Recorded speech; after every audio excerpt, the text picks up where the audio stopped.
You're listening to Brand Enabled, the human stories behind branding. This is the place to gain greater insight into the human side of branding.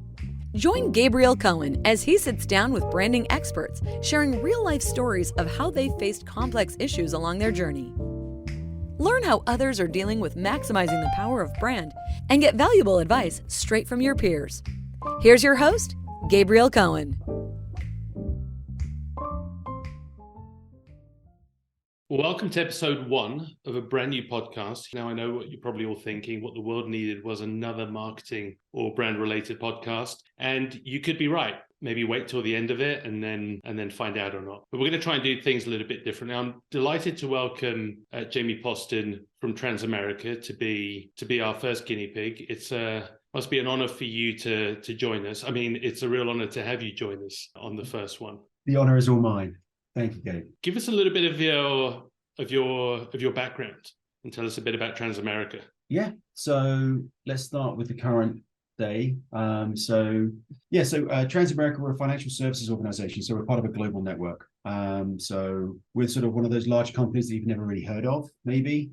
So we provide, lots of different financial services, whether it be investments, asset management, insurance, retirement programs, voluntary benefit programs for large organizations all over the US. And as I mentioned before, we're part of a global conglomerate called Echelon. It's Dutch, that's why it sounds so strange. And I basically am the head of brand and marketing. So within the corporate function, my responsibility is I oversee brand strategy, content strategy, digital experience, our websites, as well as things like sponsorship programs and thought leadership and social media. So you think about the brand expression, maybe you hear about Transamerica out in the world, it's not related to a specific product. That's my group and ultimately my responsibility. As you can tell, like Gabe, I'm not a native of these shores.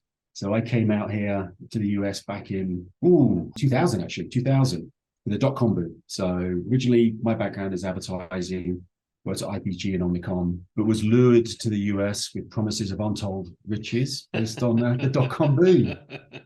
And as you can tell, that didn't pan out, but I fell in love with it. Otherwise you wouldn't be doing this podcast with me, right? Exactly, yes. So yeah, and then basically I've been in Denver for a number of years, but I bounced around. I was in New York, I've been in San Francisco, just following where I thought I needed to be at the right time. So, and I ended up in Denver, which I have to say I'm very happy about. It's a beautiful city in a wonderful area of the US. Yeah. Don't talk about it too much because I think we don't want more people moving here right now. Yeah, we met about 8 years ago at a client pitch when you were agency side as well. So was agency side just too easy? You thought, okay, let me go do the client side thing and give myself a real challenge in financial services where it's not like everyone wakes up in the morning thinking about brand. It's a number of different things. I actually, especially sort of with the technology that came out of obviously the .coms and sort of the migration of, opportunities. One of the biggest drivers for me, though, is after being in the agency world for, probably nearly 15 plus years, I got sick and tired of sitting down with clients and listening to them and putting together sort of great plans, like strategic roadmaps, like take 3 steps forward, take 2 steps right, and you'll be exactly where you need to be to achieve growth. And I'll hand this plan off. And then, a month later, they take a step to the left and they go take a left turn. And I'll be like, no, what are you doing? Like, it's so simple. I laid it all out for you. This is exactly what you do. You've got the media, you've got the strategy. And I realized, what? I've got all of this sort of opportunity. I'm going to step into the client space because I think these guys, I could run rings around them. Since coming client side, one of the things I've realized is that actually they weren't stupid people. It's just the world that they exist within is so much more complex with so many more nuances and blockers and everything else. What's kept me here, though, is just sort of I'm just fascinated by it. I mean, just the way that marketing has evolved, advertising, which is where I came from, is almost a small sliver of a much bigger picture. It's like one little piece of the jigsaw puzzle. And I'm a very analytical person, and I just love the idea of, suddenly your sort of spectrum, your perspective starts growing and growing and growing. And I consider myself a very curious person. I'm someone who believes in lifelong learning. And listen, being on the client side for a major brand, I'm definitely getting taught new lessons every day. When we were talking last time, you talked about this crazy thing called marketing or this crazy thing called brand. Yeah. What did you sort of mean by that? I think when you think about sort of brand, I want to be very specific. Like I'm talking about brand here versus sort of product marketing. With a big B, right? Brand with a big B. Big B. Yeah, exactly. Again, being curious, but it's this notion of when you think about brand marketing, it's actually a contract that you're continually having to sort of develop and sort of negotiate on a daily, weekly, monthly, yearly sort of basis. Because at the heart of it, I don't own the brand. I mean, I'm responsible for it, but it's the relationship I have with the customers and consumers and the way in which we talk and engage in the whole experience. So that continually sort of provides challenges, because if you think about it, not owning the brand, I mean, yes, I'm responsible for it within the organization, but the other owner is the customer, the end user. And I can't control their environment. I can't control their priorities. So I'm constantly having to listen and learn and adapt. And again, that's something that keeps me really interested. It can drive me crazy. Like, you can have the best laid plans, and then suddenly, the meteor hits and you're like, okay, we've got to pivot, we've got to move. And it's that sort of being really proactive and thinking about scenario planning and what could or should happen. And then if it doesn't, how do you then sort of accommodate those changes in that new world that you've got to do business in? So take us a little bit behind the scenes, because brand isn't the sort of thing that necessarily comes up all of the time. But when it does, then you're in it, and hopefully you're never out of it. So can you maybe talk a little bit about what that journey has been like for you when you first started Transamerica, what the focus was, when brand and even the idea of purpose started to come up, and how things have evolved since then? Yeah, it's interesting, actually. One of the things that I found really fascinating, and I've worked for a range of different organizations, so I've gone from a Unilever to Sony Music, and you kind of sort of like, why would you be at Transamerica? Like, what is it about Transamerica as an organization? And I think financial services companies, especially here in the US, over the last 5 to 10 years, have woken up from this notion of, we sell a product, typically a commodity, an insurance policy, a retirement program, voluntary benefit, and mutual fund, to actually what we're selling is an outcome. And that's really sort of leaning more into sort of the B2C mindset. Right? When you think about those great sort of B2C companies, that's what they've been doing for the last 30, 40, 50 years. And the financial services organizations realized that, that's really interesting. And that's forced them to move from a focus on what the consumer wants to a why we exist and why we have the right to sort of engage with someone, a consumer. Especially in the B2B space, that's been almost sort of a revolution. And again, it's probably happened in the last 5 to 10 years. And speaking honestly, when I came on board at Transamerica, they were probably late to the party. And so, one of the things that, given my background into consumer-focused marketing and brand marketing specifically, it's been really exciting to get people to focus on the why first, believe in that, and then build out from there. And I don't just mean sort of like saying, okay, this is what we believe in, and therefore that's what it's going to be. You've still got to sort of negotiate, is our why true to us, but does it resonate and is it relevant to the end user? Let me play devil's advocate for a moment, because there's been a lot talked about in the world of purpose over the last few years. A lot of people jumping on the purpose bandwagon, a lot written about its association with ESG and caring for the planet and caring for the world, but a lot of skepticism also, because in reality, most businesses are there, sure, to deliver profit, and I think there's a broader acceptance around a broader role. But this notion of leaning too far into purpose, unless it's truly at the heart of your business model, like a Patagonia, for example, whose business model is founded on purpose, how do you get credibility, or how do you contextualize the notion of purpose at a financial services organization like Transamerica in a way that it, to your point, is authentic and truth and doesn't get too far into the fluff? Yeah, it's a great question. I was just speaking recently at our national sales conference, in front of a couple of thousand salespeople, and because we've repositioned our branding, and obviously brand is made up of purpose and promise. But if I was talking about our purpose, and I was sort of, two things I brought up was, first of all, the purpose is really, first and foremost, a platform of belief that binds us together as an organization. It's really sort of an internal, like, do we all believe this? Can we all get on board? And if so, come join our team. And if not, get off the bus. You can go somewhere else. No offense. But that's really something that I think more and more people are looking for, somewhere that, okay, I can believe in that purpose. I can believe in what you're doing, whether it be ethical, whether it be credible, whether it be realistic, whatever it may be. You've got to be able to articulate that clearly. And you're going to be able to articulate it to every person within your organization. And it should be, invigorating. It should be inspiring. Ideally, it should be aspirational, a little bit to push people to sort of step outside of themselves. But I think that's number one. Going through that process, you can then sort of communicate that. It may not be literally in the same, sort of using exactly the same language, but in meaning to an external audience. Like, that should be able to resonate with them. And I think for most people, where brands get caught up is when they try to employ a purpose that's built on what do we think the external audience wants versus what do we want to be? And I think it has to start on the inside. And then obviously from the brand purpose, that's when you develop a brand promise that means something. So one of the things I talked about was the fact that the language behind our purpose, our company's 115 years old. Back in 1906, a gentleman by the name of A.P. Giannini started our company back in San Francisco. And his ethos was he had this phrase, serving the needs of others is the ultimate calling of business. And what I was trying to sort of explain to our salespeople is our new purpose is helping people live their best lives. We've changed the language. All we're turning around and saying is we still have the same ethos. We've always had the same ethos. That's who we are. That's all we've always been.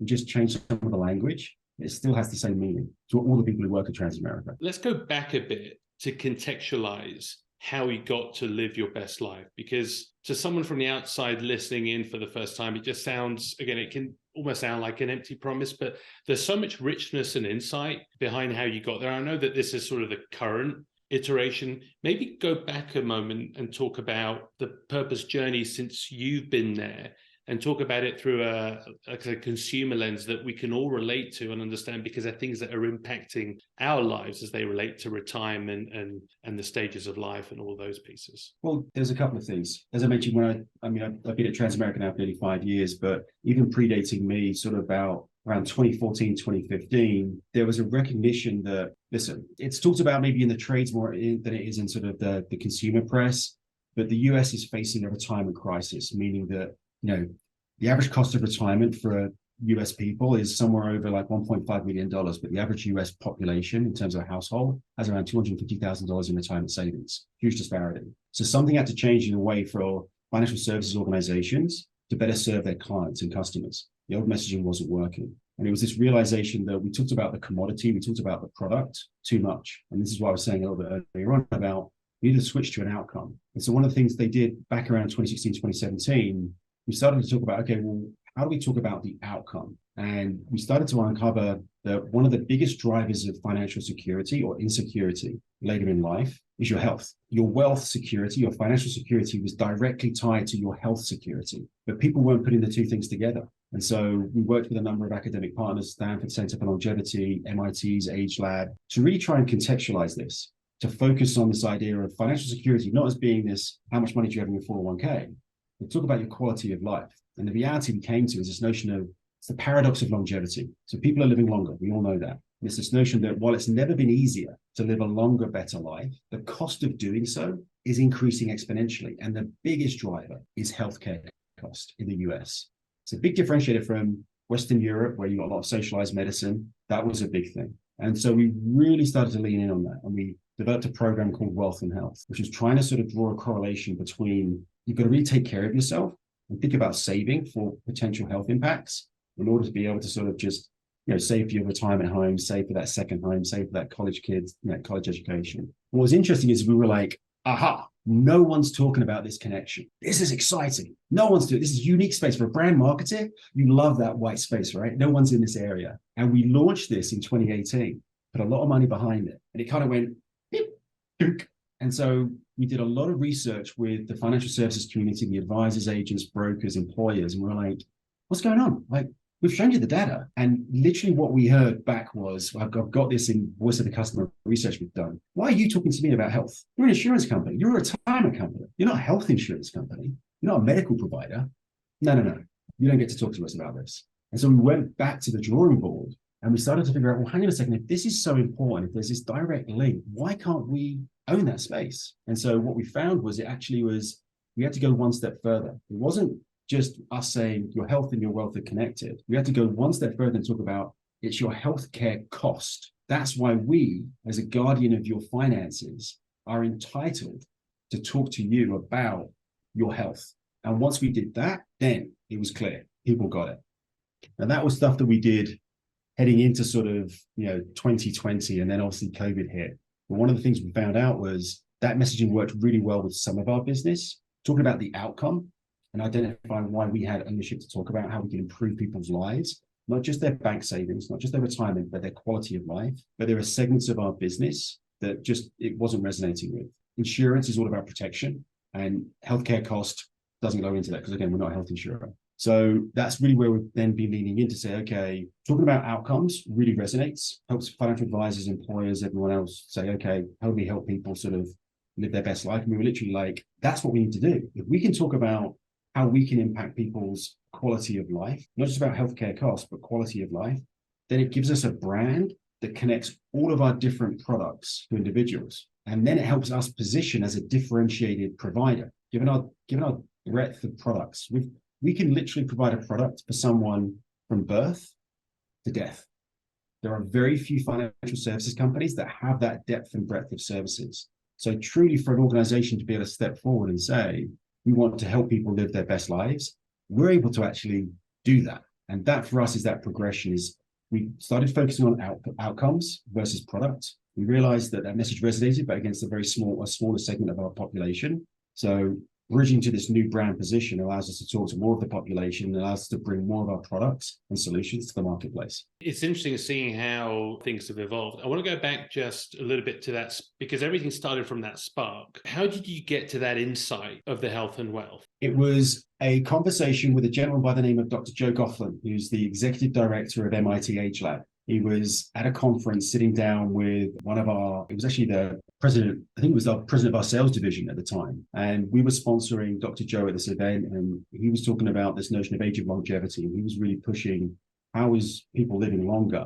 impacting every segment of American society. And that's what Age Lab's really focused on. And he was the one who came up with this notion of the paradox of longevity, that the reality is, if the old model used to be a 3-stage life, you're born, you learn 20 years, you go to work, 40 years. You retire for 15 years. And you use your savings from those 40 years to afford a life of relaxation for 15 years. He was having this conversation with with our president of sales at the time. He was like, people are living to 20, 30. In 30 years, people will be living to 1995. There is no way that you can save enough working 40 years to afford a 30-year retirement.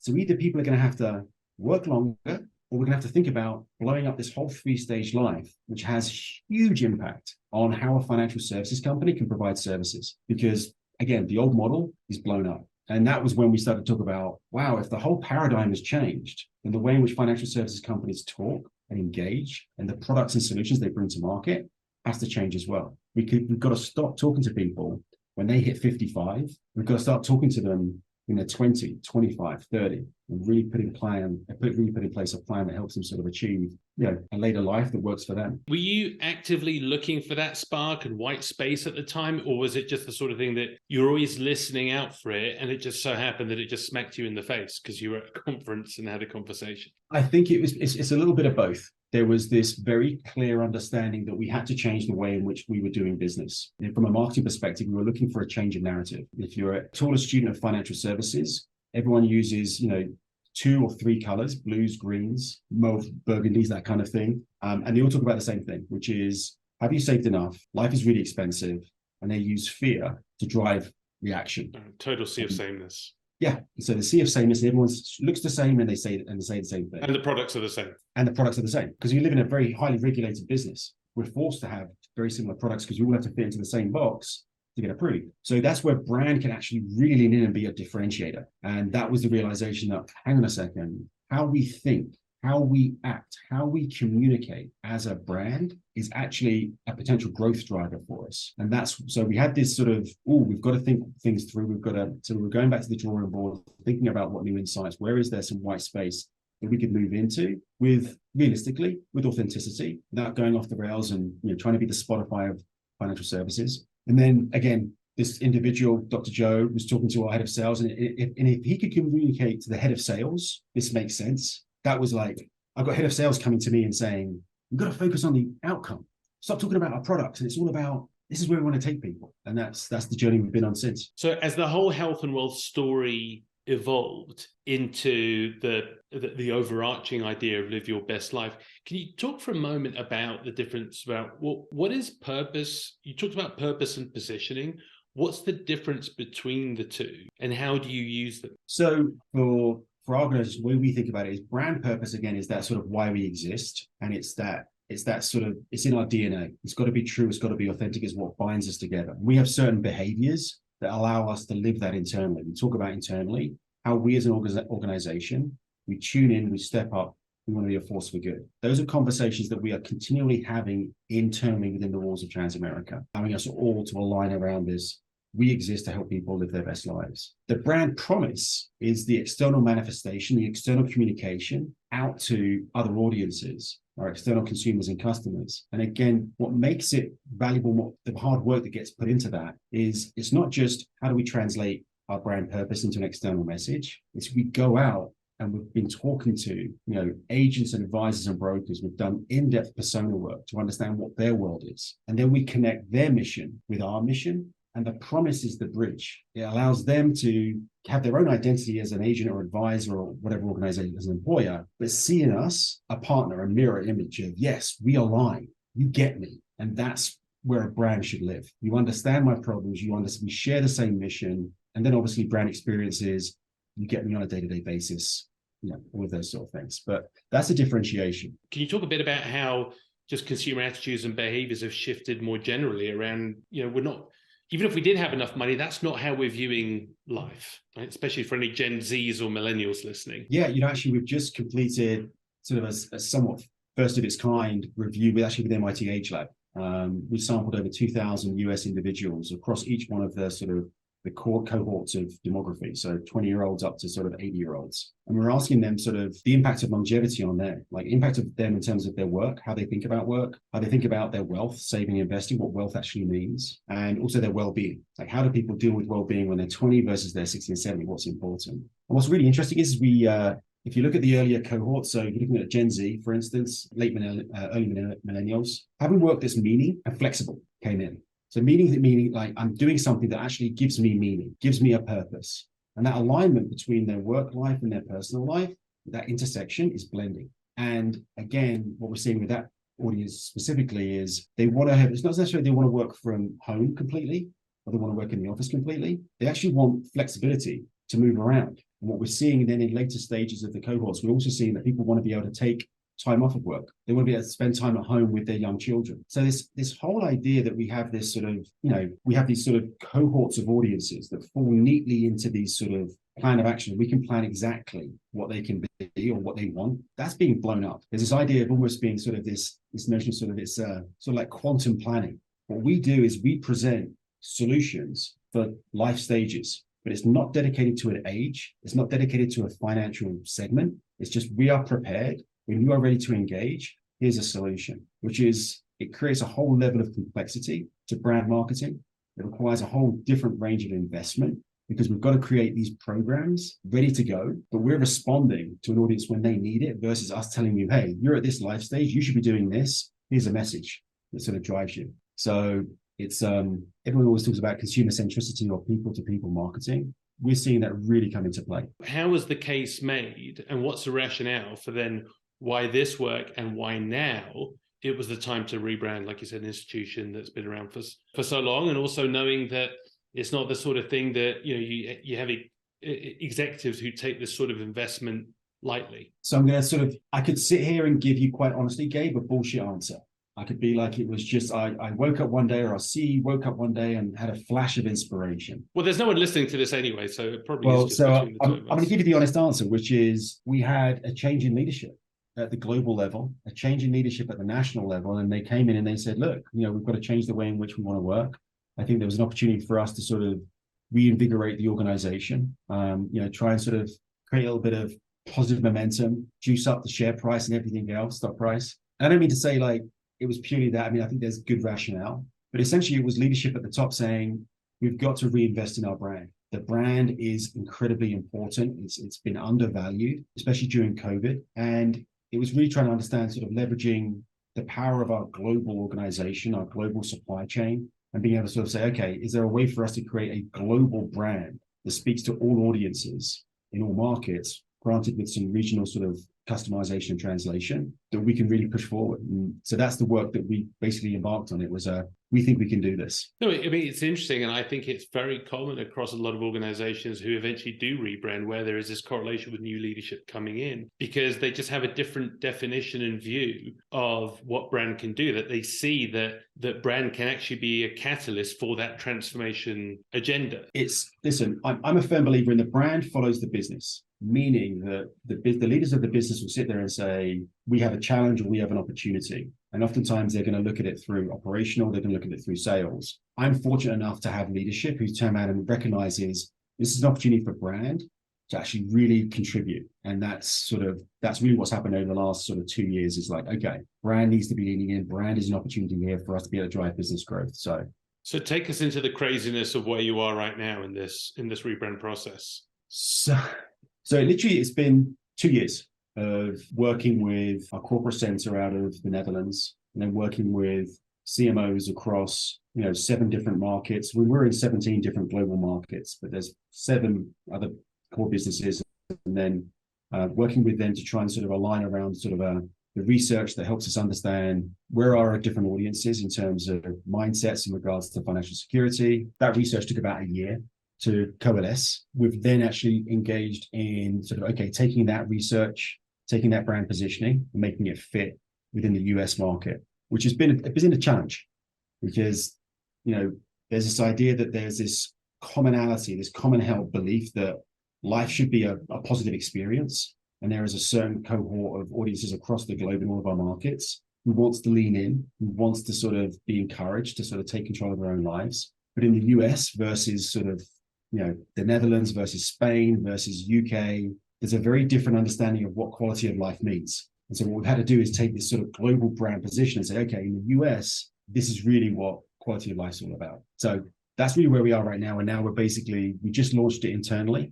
And we're getting ready to launch it externally, which is a whole world of work that needs to be done. So can you sort of dimensionalize that for us? I think you talked about it being it's both interesting and scary. How much needs to be done? Yeah, I mean, we have 220 regional sort of offices for our TFA, or Transamerica Financial Agency, or Transamerica Financial Advisors. We have 5 core locations in the US. We have 7,500 full-time workers. We have close to 10,000, other workers around. I've got to align our timeline in terms of the work that we're doing, visual identity updates, verbal identity updates with what Global's doing in terms of what's happening in the UK. So there's a tremendous amount of coordination. We're given a certain amount of freedom to sort of what we call freedom within the framework. But I've always got to be sort of talking to my bosses in the Netherlands to be like, okay, this is what I want to do.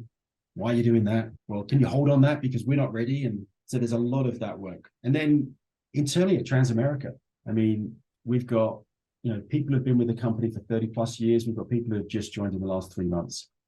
I've got to try and sell them to get them to believe in this purpose and this new brand position. I've got to get them to be the advocates for them for this position. And I've got to listen to them in terms of what they want. And again, this message, one size does not fit all. So you have to be adaptive.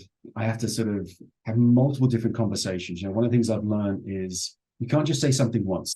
You got to keep on hitting it. You got to keep on going. And you've always got to think about selling in these things based on the priorities of the person you're speaking to, and especially at the C-suite. I do a general presentation to our management board, and then I have a separate presentation for operations, a separate presentation for finance, a separate presentation for HR. I've got to talk to them about the brand as it relates to them. Because again, our CEO will tell you that brand's really important, but then you've got all the other day-to-day stuff that's happening. So I've really got to try and engage with them on a regular basis. Any lessons that you've learned through this process so far? Follow-up is one of them. With the best of intentions. I've got my priorities, I've got my timeline. I get a commitment from someone like, yep, we're going to do that. Yep, I'll get a team on that. And then a month goes by. Oh, yeah, sorry, I had to do something else. And suddenly you've built a plan, a coordinated plan, and they're not delivering. You're like, and there's humility as well. One of the things about being a marketeer, and especially in the brand marketing space, is everyone thinks they're a marketeer. So sometimes you're like, oh, you don't know, I'm telling you what this is, I'm the expert. But actually the humility teaches you, you're right. Actually, what you've just said, even though you're not a marketer, that actually makes a lot of sense. I need to get off my high horse and actually, I'm going to take what you said and I'm going to incorporate it into our thinking because that's really important. Okay, but then what do you say to the person though who has an opinion? You're like, no, they're wrong, but they think they're right. Yeah. That's the hard one. I hear what you're saying. I'm going to take that into consideration. Let me get back to you. And then I don't follow up. It's both the benefit and the challenge, right? Everyone finds a conversation with brand interesting because you get to talk about touchy-feely things and pictures and words and language, and everyone's like, oh, I'm into that. But one of the things I've always found is get close to your CFO because at the end of the day, The decision will be made with a balance sheet in front of the management team. And that for me is one of the big challenges. It's because at the end of the day, in many ways, again, product marketing is different because you can turn around and say, I did this product marketing, I got this many leads turned into this many sales. Here's a cost per lead. Right. You can connect it to the income statement, right? The P&L is much harder when you're talking about something that's more that connects to the balance sheet. That's about longer term that you typically measure in abstract terms like brand equity.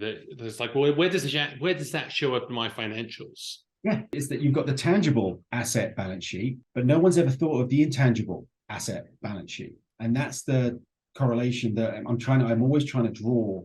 Hey, listen, this is working. B2B is working. Your lead generation is working because we've increased awareness. And the CFO will be like, well, how much of that increase is down to your leads versus how much of that is down to we've got a great more bonus incentive for our sales teams? And that's the conversation. So you've got to build that trust with the CFO because they need to be the advocate in the room when the CEO is making decisions about when times are good. When the sun is shining, I can walk into a room and sell a brand program and everyone's like, yeah, that sounds good because everyone's got a smile on their face. It's when the clouds are darkening, it's getting colder and everyone's sitting there being like, all right, look at the balance sheet. I've got to have an advocate in that room who's willing to sort of say, no, the brand's important. Because as you know, brand is a long-term investment. It's an investment you're making into a customer relationship. You can't pull it off and pull it down. Not like you can do with product. I can pull one product down and replace it with something else. The brand has to be a long-term investment. And for many organizations, it's really scary to commit that capital on a 3, 5, 7-year plan. So is that what you say to, like, how do you have that conversation with the CFO about brand in a way that works and build trust? Because I think a lot of peers, a lot of brand people don't really know how to have that conversation with a CFO in a way where he comes out of it, he's not just staring at you blankly. Yeah, I mean, I don't always have success. The most current iteration and the most current relationship that I've been able to sort of foster, it's about sort of really spending the time and bringing them into the cycle of, okay, listen, B2B awareness, in terms of our target audience awareness, showing them the numbers and saying, look, we're at X point of awareness. And if awareness gets impacted, look at our consideration levels. Those are quantifiable terms. But then you have to sort of educate them on the other intangibles.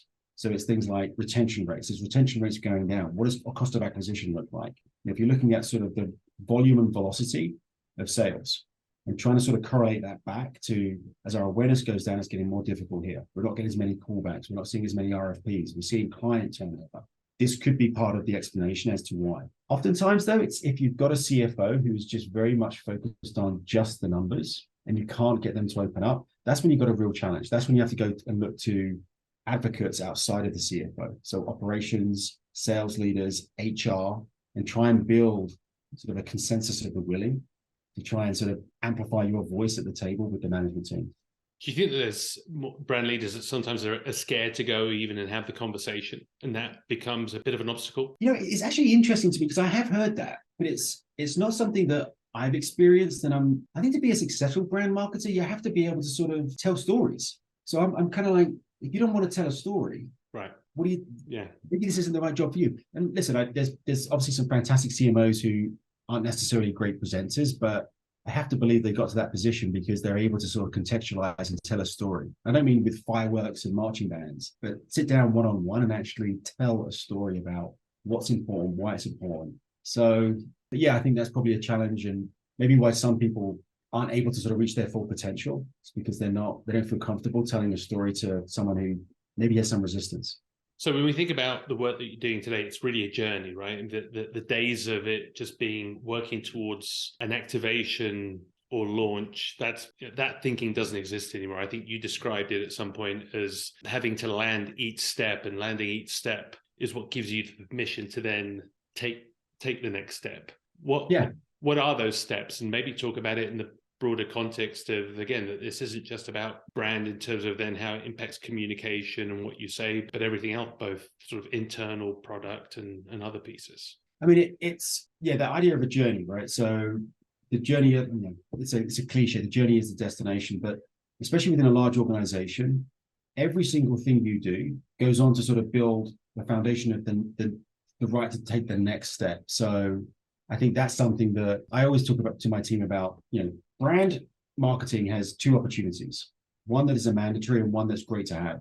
One is that we always have to execute excellently. Like that's, for me, is a must have.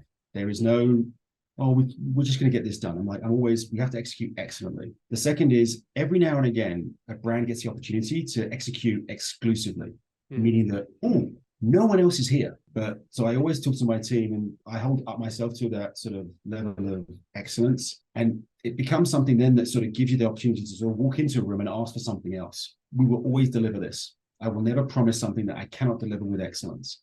And every now and again, I'm going to give you something that's, oh, no one else has got this.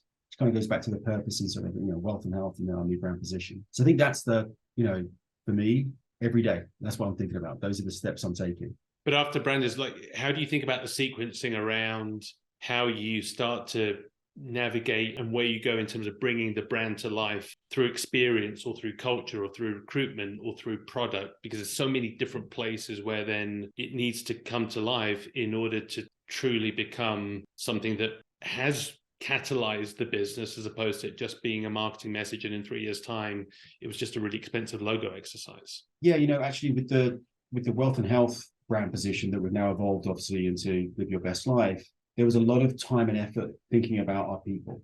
Again, it's this notion of, we talked about the purpose being sort of this binding agent.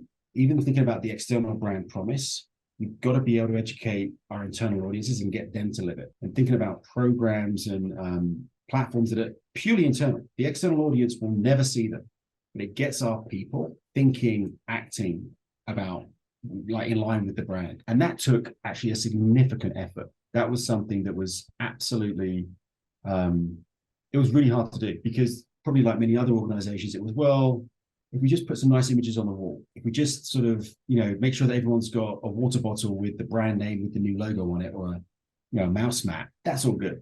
Sorry, a mouse what? A mouse what? A mouse mat? Come on. You're showing your age. I think you're showing your age there, James. I know. But we actually went in and started thinking about, like, if we were talking as an organization about people's health and the cost of not looking after your health, we were going into sort of the cafeterias and restaurants we have with each of our core locations. And in one location, we used to have a donut bar. People loved the donut bar. And I had to go into facilities and HR and be like, I got to nix that. I'm sorry. You got to pull that.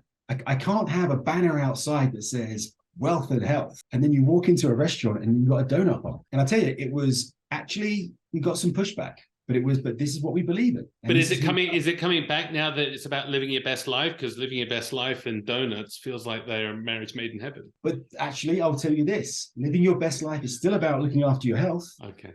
So I'm not letting the donut bar back. It's a fascination that the American audiences have, and we've got to correct it. I think those little stories and examples are really, really powerful, because they show how sort of far reaching it can be. Any others that maybe you can talk about that you've done or that you're sort of wanting to do? Actually, we weren't able to do it because actually we had a sort of derecho that happened and everything else. But at our Cedar Rapids location, we have around 3,000 people in Cedar Rapids in Iowa, and we're actually a large landowner in that space.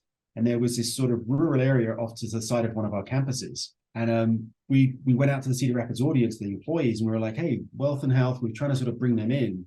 And it was an employee who turned around and said, we've got something like, 10 acres of land over there. What if we turn that into a farm? Like, we actually had school kids come out and actually will grow food, and we'll actually give that to the community, and then we can use that food in ourselves. And something was like, that's genius. That's executives weren't thinking about that. Executives were thinking about the balance sheet. It's those types of programs that we were starting to go out and actually talk to our employees that, for me, really demonstrated they're starting to get it.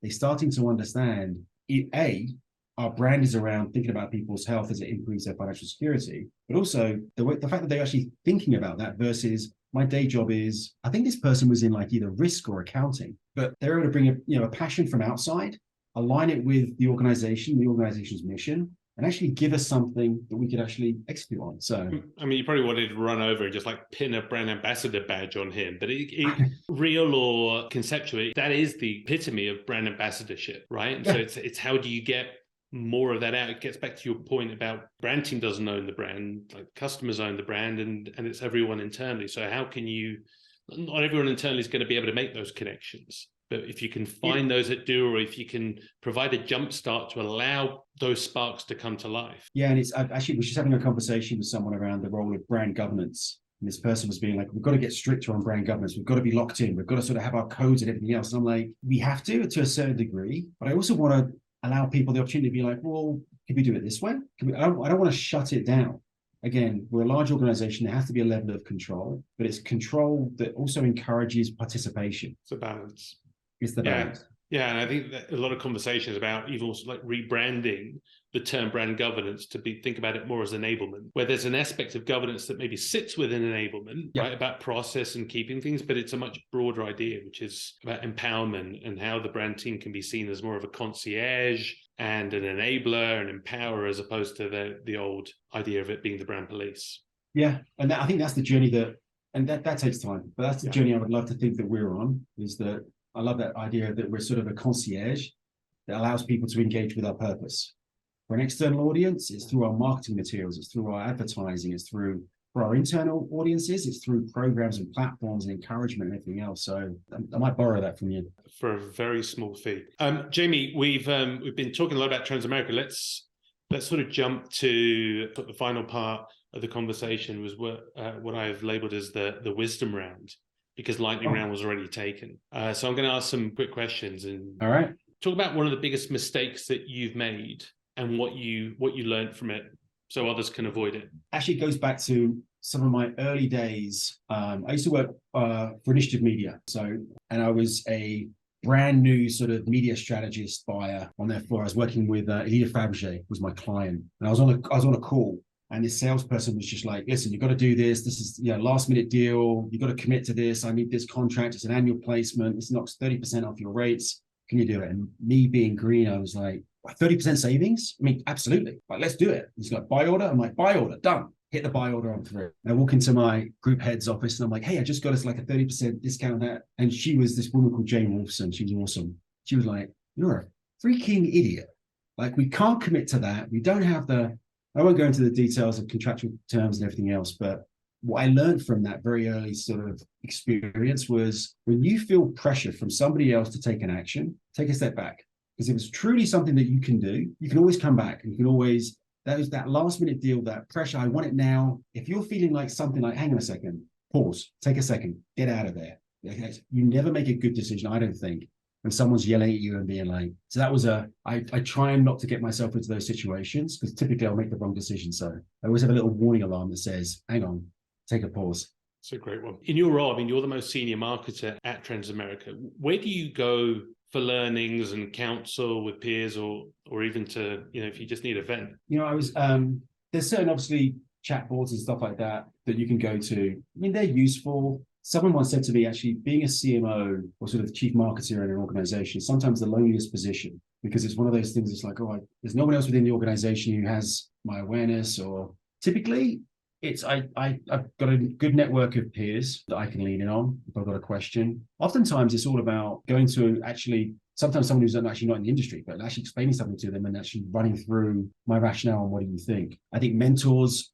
can be really helpful, and that's always something I think you need, that outlet to sort of just double check your thinking. Agency partners, again, you can go back to them and be like, hey, this is what I'm thinking, or I'm not sure what to do. On that last point, you've worked on both sides. What advice do you have for others, or how do you get the best out of your agency partners? It's the last word. Is they're a partner.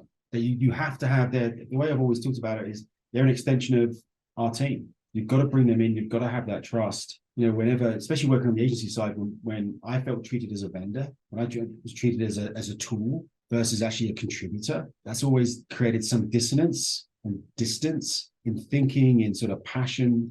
I always talk about when I'm hiring, for some positions, actually, when you hire from an agency, I will look for an agency person, because I know agency people, because typically we were always underpaid and we always worked the long hours, and you weren't in control. It was that passion. You do it because you're passionate about it. And I think as a partner, I look for that in people. And so I'm always looking for that. Like, if the agency partner is truly passionate about my business and doing best work, then absolutely you got to trust them. And that's how I get the most out of them.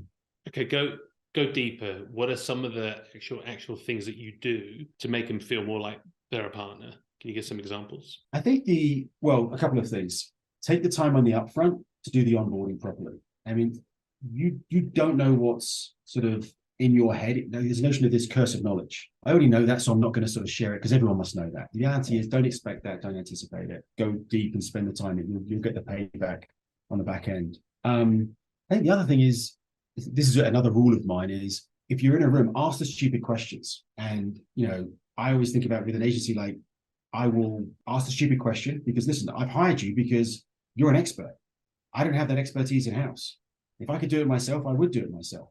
So I have that sort of humility to be like, I don't know, tell me something. Am I wrong? Challenge me.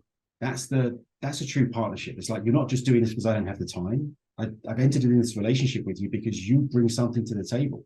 And, having that sort of openness and, again, this notion of partnership, I think is the best way to get the best out of everyone. I tell you, Jamie, sometimes it's hard to know what it is that we do well. And, having been lucky enough to work with you, what I can tell you is that we've always felt almost as if we, your client, you treat us the same way as if you were in the agency world. Your responsiveness and how you treat us, it's almost as if we're the client, and that is something that I rarely see, or that, when you think about clients that you work with, that you really give that extra. Yeah. It's I think that's a real quality, I think, that you bring. It always surprises me when you hear about sort of the average life cycle of an agency client relationship, and how agencies, especially working with strategic partners, you might cycle through every sort of 2 years. I'm like, you've invested all this time and effort, unless something's changed on the client side or the agency side, why would you disinvest? Why would you be like, all right, no, I'm going to go somewhere else? So yeah, I always think about it as being, we're part of the same team. Any advice that you would given to your 30-year-old self? I mean, it's not that relevant because obviously that was only 5 years ago, but I mean, specific to me, it was this, and I don't know if it's not necessarily regret, but I think I chased the money when I was younger. Part of me, it's not necessarily regrets. I'm a little bit sad that I had this wonderful life in the US, and suddenly the .com thing happened. And I was like, oh my God, I'm going to go to the US and I'm going to be a millionaire. It's going to be fantastic. But I think the biggest lesson is I have this thing with my son. He's 13. And I just caught onto this like in my early 40s. You got to have the intent, be clear in your intent, and then apply the effort. Success will come. And I think one of the things I didn't have in my earlier career was I was kind of bouncing around between media and strategy and, oh, this sounds interesting and that sounds interesting. And maybe that was a good thing. But I feel like if I'd have been a little bit more like, this is where I want to be, 40 or 50 or whatever. But maybe that wisdom comes with age. Maybe that's not something I should have told my 30-year-old self, because I've had a hell of a ride. It's been fun. What's a good book that you've read recently? Orbiting the Hairball. I have to find out I've just started it, but it's basically a guy who was a CMO at a large organization. It's just talking about how to sort of, within a large corporate organization, how to stay close enough to the corporate business function, but still retain enough sort of distance that you're still bringing value, that marketing creative spirit. Someone turned it on to me and I was just like, oh, really? Orbiting the Hairball? That's weird. So I've just started that. And as this is the first episode, I thought that it would be great to end with a final question that no one's ever asked before, because even if everything in this podcast is similar to everything else, I bet no one's ever asked this question. So I'll end with a slightly ridiculous one, which is, if I came in and I was your fairy brand mother, right? And it's my podcast, so I get to make up any sort of magical character that I want. What would be your brand wish? Is it my wish for the brand, or is my wish for my brand team? You can answer it however you want. I like the team question. I like the team angle of that. It's good. Yeah, I'm going to say it for my team. I think it's I want them to feel recognized and rewarded. Like, as we're moving into this space, as the brand focus comes back onto the brand, I think that's something that I'm continuing to push them to be like, listen, yes, we're getting this opportunity. And right now they're like, their heads are looking down. They're trying to get stuff done. They're not looking forward. And what would really help them to lift their heads up is a little bit more like, we get you guys, get in there. I'm not sure if that's the right answer, but you asked me the question, that's my immediate response. Hey, I'm your fairy brand mother. It's your wish. You can have whatever you want. Okay. Jamie Poston, head of enterprise marketing and brand at Transamerica. Thank you for being on the first episode of our podcast. If anyone has any questions for me or Jamie, please drop me an email at gcohen@monocle.com, and we'll see if I ever get to episode 2. Thanks a lot, Jamie. That's all for today's episode. We hope these insights from top brand leaders help you as you face your own branding roadblocks. Remember that you're not alone in the challenges you face. And there are always impactful, creative, and human ways to solve brand problems. If you would like to further connect with fellow elite brand leaders and join our community, send an email to gcohen@monocle.com. Thank you for joining us. See you on the next one.